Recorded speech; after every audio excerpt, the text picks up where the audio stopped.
ജനവിരുദ്ധ നടപടികൾ നടപ്പാക്കുന്നതിൽ കേരളം കേന്ദ്രത്തോട് മത്സരിക്കുകയാണെന്നും കേന്ദ്രത്തെ കടത്തിവെട്ടുന്ന സമീപനമാണ് അതിൽ ഉമ്മൻചാണ്ടി സർക്കാർ സ്വീകരിക്കുന്നതെന്നും മാത്യു ടി തോമസ് എം.എൽ.എ. കേരളത്തിലെ ഗവൺമെന്റ് ജനവിരുദ്ധ നയങ്ങളിൽ കേന്ദ്രത്തോട് മത്സരിച്ചുകൊണ്ടിരിക്കുന്ന ഒരു കാലഘട്ടം. ഭരണകൂടത്തിന്റെ ധർമ്മത്തെ സംബന്ധിച്ചും പുതിയ നിർവചനങ്ങൾ നാട്ടിൽ അവതരിപ്പിച്ചുകൊണ്ടിരിക്കുന്ന ഒരു കാലം. ക്ഷേമ പ്രവർത്തനങ്ങളും സേവനങ്ങളും ഒന്നും ഭരണകൂടം ഏറ്റെടുക്കേണ്ടതല്ല. ഭരണകൂടം ഒരു ധർമ്മസ്ഥാപനമല്ല.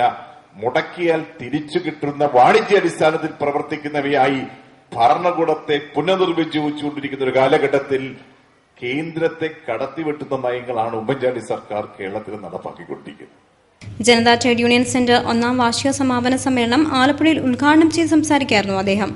ആലപ്പുഴ നഗരചത്വരത്തിൽ നടന്ന ചടങ്ങിൽ JTUC സംസ്ഥാന പ്രസിഡന്റ് നീലലോഹിതദാസ് നാടാർ അധ്യക്ഷത വഹിച്ചു.